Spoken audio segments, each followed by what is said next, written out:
টাকা যাওয়ার টাকা এই কেউ কোনো হাসি না, কেউ কোনো হাসি না, হাসলে এদের গুলিয়ে যাবে। এই মাইক চালু আছে, বাড়িতে মুখে চারগুন মেরাও দুজন কাছে কাছে ওই মুখে মুখে যায় একটু গাইলার কথা খেয়াল আসসালামু আলাইকুম ওয়া রাহমাতুল্লাহি ওয়া বারাকাতুহু। আমাদের মুকালেমার বিষয়বস্তু হলো লক্ষ্মীর ভান্ডার। আসসালামু আলাইকুম। আরে সিনথিয়া বুবু যে, ও সিনথিয়া বুবু কোথায় যাচ্ছ? কেউ যেন আমার পিছন থেকে ডাকছে, কই দেখি তো। আসসালামু আলাইকুম। ওয়ালাইকুম আসসালাম ওয়া রাহমাতুল্লাহি ওয়া বারাকাতুহু। কেমন আছো সিনথিয়া বুবু? ভালো আছি।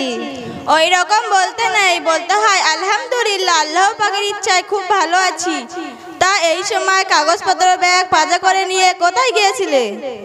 আরে আর বলো না, জেরক্স করতে গিয়েছিলাম, আধার কার্ড, ভোটার কার্ড, জন্ম সার্টিফিকেট।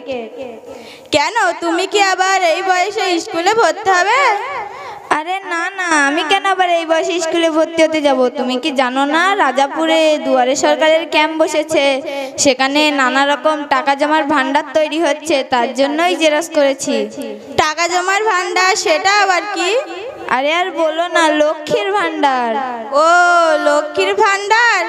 হ্যাঁ হ্যাঁ, তাহলে আমি এখন আসি, আমাকে আবার রাজাপুরে ক্যাম্পে যেতে হবে কাগজপত্র জমা দিতে। আচ্ছা বুবু, তুমি যাবে? হ্যাঁ। আচ্ছা বুবু, তুমি কি জানো না, একজন বেগানা নারীকে একজন বেগানা পুরুষের সামনে যাবা ইসলামের বিরোধী কাজ? তাছাড়াও আল্লাহ পাক রব্বুল আলামিন কোরআন শরীফের মধ্যে বলেছেন অকুল্লি ফি বিরুদ্ধি কুন্না আলা তাবার রজনা তাবার রুজার জাহিল ইয়াতিওয়ালা, অর্থাৎ হে নারী, তোমরা তোমাদের ঘরে অবস্থান করো, তোমরা তোমাদের সেই জাহিলি যুগেদের মতো নিজেদের সৌন্দর্য কোনো পুরুষদের সামনে প্রকাশ করে বেরিও না। আরে সরকার আমাদের উপরে টাকার বর্ষা ঝরাতে চাইছে, আর কোথা থেকে এলো আমার ধর্মালা ব্যক্তি রে? তুমি ধর্মের সম্পর্কে কিছু জানো না, তাই এমন কথা বলছো। তুমি কি জানো না, আল্লাহ পাক রব্বুল আলামিন কোরআন শরীফের মধ্যে বলেছেন অকুন্নি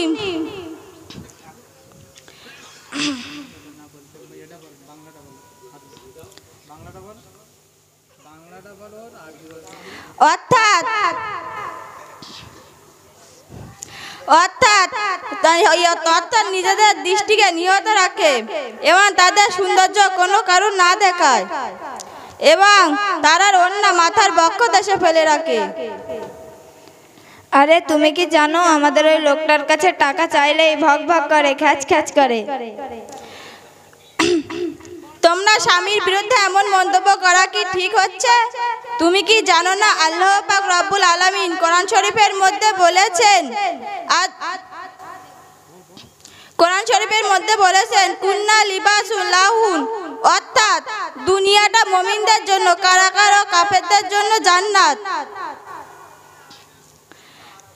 আর হাদিসের মধ্যে নবী করিম সাল্লাল্লাহু আলাইহি ওয়াসাল্লাম বলেছেন, যে ব্যক্তি 5 ওয়াক্ত নামাজ আদায় করবে, স্বামীকে সন্তুষ্ট রাখবে, স্বামীর সাথে উচ্চ গলায় কথা না বলবে, সে কিয়ামতের দিন জান্নাতে প্রবেশ করতে পারবে, যে দরজা থেকে হোক।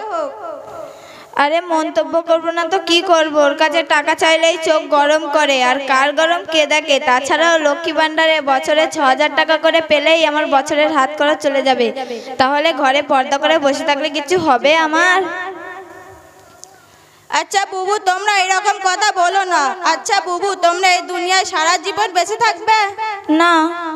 তাহলে এই দুদিনের দুনিয়ার জন্য এত কেন চিন্তা করছো? আর যেখানে সারা জীবন থাকতে হবে, সেই পরকালের জন্য তোমরা কি করেছো? আচ্ছা পারবি না, তোমরা তো আল্লাহকে খুব মেনে চলো, তাহলে তোমাকে কয়েকটা প্রশ্ন করব, উত্তর দাও দেখি। ইনশাআল্লাহ, প্রশ্ন করো, উত্তর দেব। আচ্ছা পারবি না, তোমরা আল্লাহকে না দেখে কি করে বিশ্বাস করো? ও এই প্রশ্ন, কোন বোন আমাকে একটা ঢিল দিয়ে সাহায্য করতে পারবেন? উফ, খুব ব্যথা পেলেন যে। কোথায় ব্যথা? দেখা যাচ্ছে না তো। আরে পাগল, ব্যথা কি দেখা যায়? ব্যথা যেমন দেখা যায় না, আমার আল্লাহ পাকে তেমন দেখা যায় না। আমার আল্লাহ পাকে না দেখে বিশ্বাস করতে হয়। আচ্ছা পারবিনা, তাহলে শোনো আমার 2 নম্বর প্রশ্ন। শয়তানেরা তো আগুনের তৈরি, তাহলে আগুন কি আগুনকে পোড়াতে পারে? তাহলে জাহান্নামের আগুনে শয়তানেরা পুড়বে কি করে? ও, এই প্রশ্ন।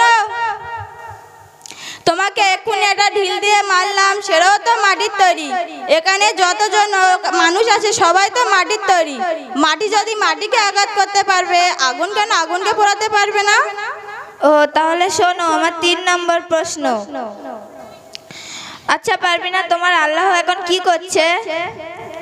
ও, এই প্রশ্ন। এই প্রশ্নের উত্তর যদি তোমার পেতে হয় তাহলে স্টেজ থেকে নিশ্চয়ই নামতে হবে। কেন? নামতে বলেছি তাই নামো।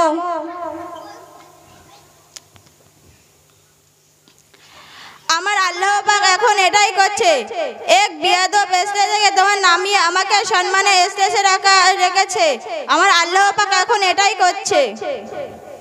সাবাস পারবিনা, তুমি খুব সুন্দর উত্তর দিয়েছো। তোমাকে আর কোনো প্রশ্ন করে লাভ নেই। তা আমি তো এতদিন এত বেপরদা করে এত পাপ করেছি, তা সে কি আর মোছা যাবে না? অবশ্যই। আমার আল্লাহ পাক রব্বুল আলামিন কোরআন শরীফের মধ্যে বলেছেন, ফাকুনতুস তাকফি ইন্নাকা গফফার। অর্থাৎ তোমরা বেশি বেশি করে তওবা ইস্তেগফার পাঠ করো, আল্লাহ পাক নিশ্চয়ই ক্ষমাশীল। তা তওবা কি? আমি তো তওবা করতে পারি না, তুমি কি আমাকে পড়িয়ে দেবে? অবশ্যই, আমার সাথে বলো, লা হাওলা। লা হালুয়া। লা হালুয়া নয়, লা হাওলা। লা হাওলা। ওয়ালা কুওয়াতা। ওলা কাকাতুয়া।